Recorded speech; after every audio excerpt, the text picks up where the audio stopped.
All right, engineers, in this video we're going to talk about the blood vessels within the torso, as well as the head and the neck, and some of the organs that it supplies. Okay, so first thing I want you guys to realize is imagine that the heart is sitting right here in your mediastinum, right?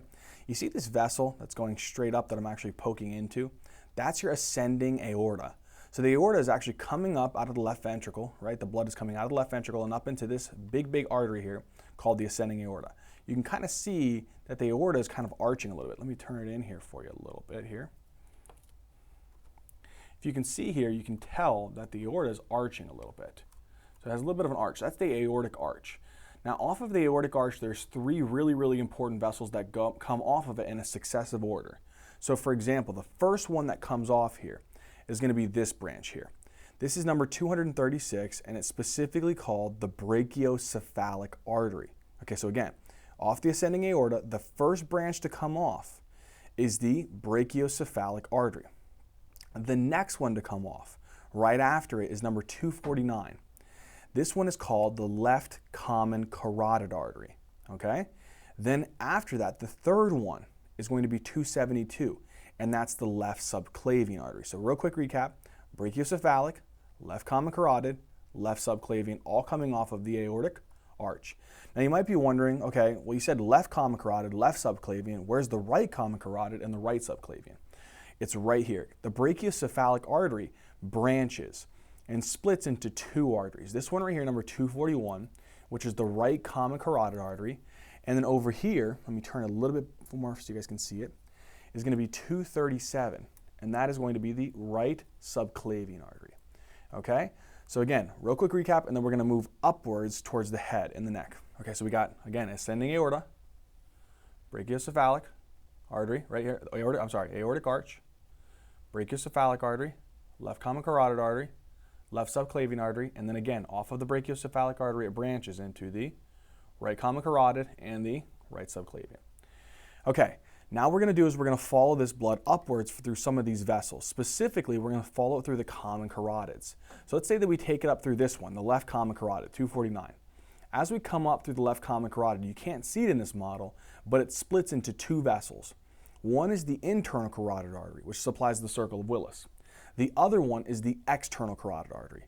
The external carotid artery, you can't see it, but it's running right here underneath the sternocleidomastoid. And what it does is it gives off a couple branches here. We're not going to be able to see all of them. But you see this branch right here, 260 and 261, this tiny little branch here, that tiny little branch there. That is actually called the facial artery. And the facial artery is going to supply, obviously what you can tell, a lot of the surfaces and a lot of the structures within inside of the face, a lot of the skeletal muscles and a lot of other different accessory structures. Okay, so again, one of the branches off the external carotid artery is 260, right there, and 261, and that's the facial artery. Another branch that's coming off of the external carotid artery is going to be this one right here. It's called the superficial temporal artery. So the superficial temporal artery is going to supply a lot of these muscles that are here on the top side part of the skull. For example, like the temporalis muscle. So again, one branch coming off of the external carotid artery is going to be the facial artery. Another one coming up here is the superficial temporal artery. Okay, so one of the other branches that comes off of the external carotid artery, okay, so we got facial artery here, we got superficial temporal artery here. There's going to be the external occipital artery that's going to be coming off back here. So you see here number 269. Number 269 right there is going to be the external occipital artery. And this is going to be supplying some of the actual muscles within the actual posterior part of the skull. You know, for example, maybe a little bit of the trapezius, maybe other different types of muscles in this area. Okay, so now let's do a quick recap again. Here we have the aortic arch, right? Then coming off of that, you have brachiocephalic. Brachiocephalic splits into the right common carotid and the right subclavian. Then after the brachiocephalic, we have the left common carotid artery. Then you have the left subclavian artery. The common carotid arteries, but we're only going to specifically follow this one. The left common carotid artery splits into an internal carotid artery and an external carotid artery. The internal carotid artery supplies the circle of Willis. The external carotid artery supplies a lot of different types of external structures. For example, if we follow it up, it gives off one branch right here. This branch right here is actually going to be the facial artery. Okay, so one branch right here is the facial artery. Another branch is, if I turn this guy a little bit more, you can see here number 266. That's going to be the superficial temporal artery. And then the last one is going to be on the posterior aspect, which is again going to be called the external occipital artery. Okay, those are the branches of the external carotid artery. There is many more, such as the maxillary, the lingual, and the superior thyroid. However, those aren't able to be visualized in this model. Okay, now that we've done that, let's go ahead and work on some of the structures with inside of the actual thorax. All right, so now we're going to go ahead and look at some of the actual vessels that are being supplied with inside of the thorax. So we looked at a lot of the blood coming out from the aorta, right? But you know there's blood that's coming from the right ventricle, specifically going into the pulmonary trunk, which is going to go to the lungs. This is actually going to be right here, number 215. This is specifically called the right pulmonary arteries. Now you guys might be like, oh wait, Zach, that's blue, it's a vein. No, that's not true. So just because it's blue doesn't mean that it's always going to be a vein. Remember, arteries by definition are what take blood away from the heart, and veins bring blood back to the heart. If you want to know a little trick, you can always remember arteries are red, veins are blue, except for pulmonary and umbilical too. Okay, so that's kind of a little thing that can help you out. But in general, again, 215, pulmonary artery. It's taking blood to the lungs to get oxygenated. When it undergoes the gas exchange process, it comes back through this red vessel here, 217, which is the pulmonary veins. Right, so this is specifically the right pulmonary vein. So again, right pulmonary artery, right pulmonary vein. And then the right pulmonary vein will bring the oxygenated blood back to the left side of the heart where we're emptying into the left atrium. Okay, now let's go ahead and turn this a little bit so that you guys can see another branch here. So if we look here, we have the ascending aorta, which goes into this aortic arch, right? Then when the aortic arch starts, look, it starts turning and then it starts descending. You see how it's going downwards now? That's what descending means, it's going down. This is the descending aorta, but it's descending inside of the thoracic cavity, so we call it the descending thoracic aorta. Okay, so this is called the descending thoracic aorta. Now, off of the descending thoracic aorta, we have some branches. So if you look here, you can kind of see that one there, that one there, that one there, that one there, that one there. So if you look here, we have coming off of this descending thoracic aorta, we have this number 284. That right there is going to be the left posterior intercostal artery, okay? And again, there's many of them. And they're just running between the ribs to supply some of the intercostal muscles. So again, you're gonna have the aortic arch, descending thoracic aorta, which gives off these left posterior intercostal arteries. And again, they would be on both sides. All right, so now what I'm doing is I'm taking the chest plate, right? And I'm just flipping it around so you guys are looking inside the actual chest cavity here. So in this side right here that you guys can't see, that's the anterior side. That's the outside of the chest plate. Right now you're looking at the inside of the chest plate. If we come down right here, you see this artery right here, number 273?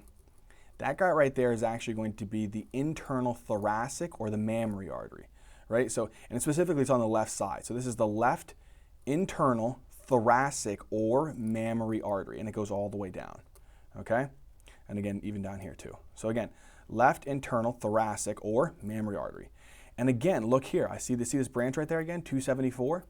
That's the left anterior intercostal artery because it's in between the ribs. So again, left internal thoracic artery or mammary artery, and then left anterior intercostal arteries. And so that's going to be on the chest plate. All right, now we're going to go ahead and take a look at the abdominal cavity vessels. All right, so now let's go ahead and take a look at some of these abdominal vessels. So again, the descending thoracic aorta is going to come down across the diaphragm. Once it gets into the diaphragm, it's now going to be considered to be the descending abdominal aorta.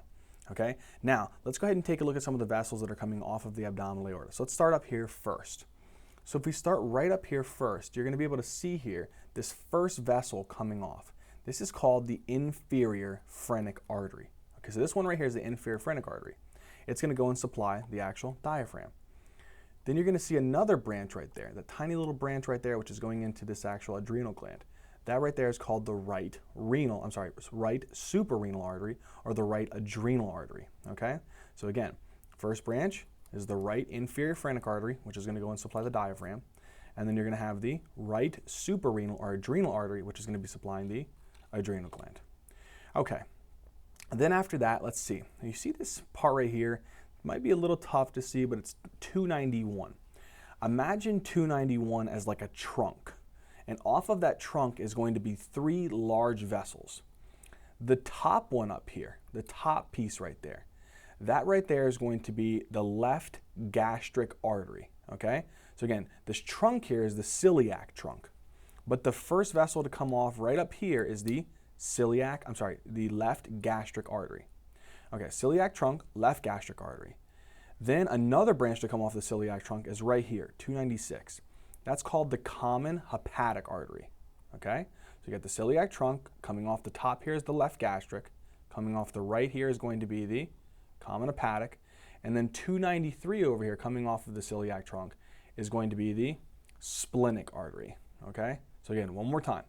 Celiac trunk holds 3 vessels, left gastric, common hepatic, and splenic artery, okay? Now, obviously you can derive from the name that the left gastric artery is going to supply the stomach, the common hepatic artery is going to supply the liver, and then the splenic artery is going to take blood to the spleen. All right. Now, if we keep going down, this abdominal aorta, right? You're going to have another vessel. This is a really, really important one, 304. It's the big, big boy. This guy right here is called the superior mesenteric artery. The superior mesenteric artery is extremely cool, and the reason why is he supplies almost the entire part of all of the intestines. The small intestine, a good chunk of the actual large intestine, specifically the cecum, the appendix, the ascending colon, even the transverse colon. Okay, so the superior mesenteric artery is 304, and he supplies a lot of the intestines. All right, so another branch off the abdominal aorta is going to be 321, and that's going to be the right renal artery, meaning it supplies the kidney. Okay, so again, coming off the abdominal aorta is going to be the right renal artery, which takes blood to the kidney. So if you guys look here, coming off of the abdominal aorta, we have another branch. You see this one right there? That right there is actually going to the left adrenal gland. So it's called the left adrenal artery, or again, since it sits on top of the kidneys, it's called the left suprarenal artery, whichever one. Now you can't see it here, but the kidney is also going to be sitting right here. So this right there, 325, is going to be the left renal artery. Okay, so it's going to be taking blood to the kidney. All right, let's come back towards the center again. All right, so now that we're back at the center, let's keep going down from the abdominal aorta. So now you see these 2 little vessels coming out here. So this one going to the right, this one going to the left. This is the actual right gonadal artery, and this is the left gonadal artery. Now, gonads mean actually that it's serving the testes and the ovaries. So if you want to say it for the male, it'd be the right and left testicular artery. If you were saying it for the female, it'd be the right and left ovarian artery, right? So again, right gonadal artery, left gonadal artery. Again, they would be going down to the actual gonads, which is going to be the ovaries or the testes. The next one that comes, keep going down the abdominal aorta, we hit this next one, 315. This is another really important vessel. 315 is the inferior mesenteric artery, whereas 304 was the superior. So the inferior mesenteric artery is going to supply the rest of the actual intestines. So he's going to supply the actual descending colon, the sigmoid colon, and even the rectum, okay? And we'll see that whenever we look at some of the inserts. Okay, so now we hit the inferior mesenteric artery. Now what we're going to do is we're going to keep going down. So if we go over here to 330, you see how it splits here? The abdominal aorta comes down, it splits into these 2 vessels here. So one vessel is going to the right, and the other vessel is going to the left.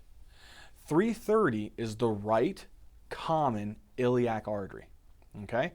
And you guys could imagine that 348 is the left common iliac artery. All right. Then what happens is the right common iliac artery and the left common iliac artery split again. So for example, it's coming down here and boom, moves down here and also moves over here. When it comes down, it splits into the internal iliac artery, and then it also splits into the right external iliac artery. So again, one more time. Right common iliac artery, which splits into the right internal iliac artery and the right external iliac artery. We'll follow the external in just a second. Now let's go ahead and dig into some of these vessels that are inside here coming off of the internal iliac artery. This one right here, 339, is called the superior gluteal artery. So you can imagine that he supplies the superior parts of the gluteal muscles. Right underneath him is 340. He's called the inferior gluteal artery. So you can imagine he supplies the inferior portion of the gluteal muscles. 341 is called the internal pudendal artery. Okay, so the internal pudendal artery supplies the external genitalia and the perineum. Okay, we're not going to look at 342, 343, or 344. We're going to look at 345. 345 is actually going to be the right obturator artery. Okay, so this is called the right obturator artery. So again, real quick recap. Coming off of the internal iliac artery here, the right internal iliac artery, we're going to have the, if we want to be specific, right superior gluteal artery, right inferior gluteal artery, right internal pudendal artery, and right obturator artery. Okay, that covers the vessels here within the abdominal cavity. We'll only have a couple more vessels to go, and that'll cover some of these muscles that we can see within the thorax. And then we'll go over some of the inserts, okay? All right, so now let's go ahead and take a look at some of these vessels at the lower parts of the legs, right? So you're not gonna obviously get all the vessels for the legs, but we're just gonna hit some of these ones that are coming off of the torso since it's available. Okay, so if you look here, if you follow, remember the right external iliac artery coming off here? The right external iliac artery will actually run through, and as it continues to run through, it'll actually turn into this next artery. You see this artery right there? That right there is the right femoral artery. So that's the right femoral artery. The right femoral artery actually gives off these branches. You see this one right here, 333? This guy right there is actually called the right circumflex femoral artery. But really we should actually say this is the lateral circumflex femoral artery. Okay, so it's the right lateral circumflex femoral artery. Okay, this one over here is going to be the right medial circumflex femoral artery. So again, real quick recap. This is the right femoral artery. Off of him is coming the right lateral circumflex femoral artery. And then this is going to be the right medial circumflex femoral artery. As we keep going down, so the femoral artery is just going to keep coming down. As it goes down, it gives off another branch. You see that guy right there, this little branch here? It's going to go deep into these actual muscle tissue. This is actually going to be called the deep femoral artery. Okay, so that's the deep femoral artery. So again, right femoral artery, right lateral circumflex femoral, medial circumflex femoral, and this is the right one. And this is the deep femoral artery, and then the femoral artery continues. And then over here on the left side, it's the same thing. It's just the left femoral artery. That's it. All right, guys. In this video, we covered a lot of blood vessels here, right here for the torso. What we're going to do now is we're going to go ahead and look at some of the actual inserts and the blood vessels that are on some of those inserts, like the GI and even the liver as well. All right, guys, so let's go ahead and take a look at some of the actual vessels inside of these inserts. Let's start with the liver first. So let's bring this guy out of here. Hepatic artery proper, 298. Right hepatic artery, 299. And that tiny little branch right there is the left hepatic artery. All right. Okay, so let's take another look at some more vessels within these inserts. We're going to come back to this when this is our transverse colon. There is a vessel on him, but we'll take a look at this in a second. You guys are just going to trust me for right now. Okay? Then this is going to be our jejunum and our ileum. We're going to take a look at this more in GI. Okay. Now, what I want you guys to do is, for right now, we can't see it, but I want you guys to just trust me for a second that behind this, there was that superior mesenteric artery. And I told you guys that the superior mesenteric artery supplies a lot of the intestines. So if you look here, if I turn this guy just a tad, a little wee bit here, you guys can see here 306. This is actually the branches that's coming off of the superior mesenteric artery. These are your intestinal arteries. Okay, so these are your intestinal arteries. So the intestinal arteries, meaning it's going to go and supply a lot of the actual small intestine. Okay, so they're going to have the intestinal arteries supplying like the jejunum, the ileum, and even a little bit of the duodenum. Okay, that's one part of it. Another part coming off of the superior mesenteric is you're going to see over here, 311 and 312, these vessels right here. There's a lot of anastomoses that you're going to see here, which are those, remember that's when the arteries have alternative or collateral channels for blood to flow. So 311 and 312 are called your right Kolak arteries. Okay, those are another branch that's coming off of the superior mesenteric. And these are supplying the ascending colon, going up. All right, another branch of the superior mesenteric artery is going to be 313. And 313 is called the iliac artery. That supplies the cecum, and it has another branch that goes to the appendix. Okay, so that's the ileocecal artery. Another branch that you're going to have is actually going to be, you can't see it, let me actually bring that back now. And this is going to be this one right here. Remember that part that was coming off here? If I actually show you, it should be like this. This is your transverse colon. What I'm going to do now is, I'm going to flip this guy over, and if you guys can see this here, this right here is actually our, what we call the middle colic arteries. So the middle colic arteries are supplying the transverse colon. Okay, so you have the middle colic artery supplying the transverse colon. Okay, so again, you have the intestinal arteries supplying the, the duodenum, the jejunum, the ileum. You have 311, 312, which are the right colic. You have 313, which is the iliacolic, which is supplying the cecum and the appendix. And you have the middle colic, which we saw was supplying the transverse colon. Okay, oh, and 310 is also another part of the right colic. Okay, so 310, 311, and 312 are all part of the right colic. Okay, now we have the other one, which is the inferior mesenteric artery. So the inferior mesenteric artery, you can actually see a little piece of it right here. Remember, it comes off of the aorta? Well, a little piece of it is actually going to come off here, and you're going to see because it's going to move through this, what's called the mesentery. Mesentery is just a double-layered simple squamous epithelial tissue, which houses a lot of the GI organs and what's called the peritoneum. This inferior mesenteric artery is actually going to come over here, and it's going to split, and it's going to supply this part over here. So this is coming to the actual descending colon. And so specifically, this one over here, you're going to have the inferior mesenteric, which will go to the left colic arteries. So all of these all over here, all of these over here are the left colic arteries, okay? Then, I'm going to pull this guy out a little bit here. And what you're going to see here is you're going to see this branch, 317. So this is another branch of the inferior mesenteric artery. This is going to supply the actual sigmoid colon. So the left colic was supplying the descending colon. The actual, this one here, you're actually going to have the sigmoidal artery. The sigmoidal artery is going to supply specifically the sigmoid colon. Then you're going to have one last one here, and it's going to be this guy coming here, which is going to supply blood to the rectum. This is going to be called the superior rectal artery. So again, if we come back over here, put this back in for a second. We're going to have inferior mesenteric, which is going to supply the left colic. Then you're going to have the sigmoid. All right, we're going to have this other branch over here, which is going to supply the actual sigmoid colon. That's going to be called the sigmoidal artery. And then you're going to have the superior rectal artery, which is going to supply the rectum.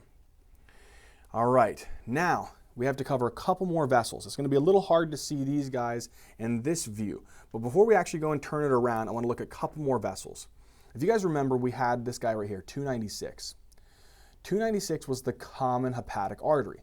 We already saw one branch of it. One was going to the liver. That was the hepatic artery proper. The other branch is called the gastroduodenal artery. And you can imagine that supplies some of the stomach, and it also supplies as a part of the duodenum. So right here, you're going to see here, this is the gastroduodenal artery. So again, common hepatic artery splits into the hepatic artery proper, which goes to the liver, and this one right here, which is called the gastroduodenal artery. Coming off the gastroduodenal artery, it's not super important, but it's going to have this right gastroepiploic artery coming off of them.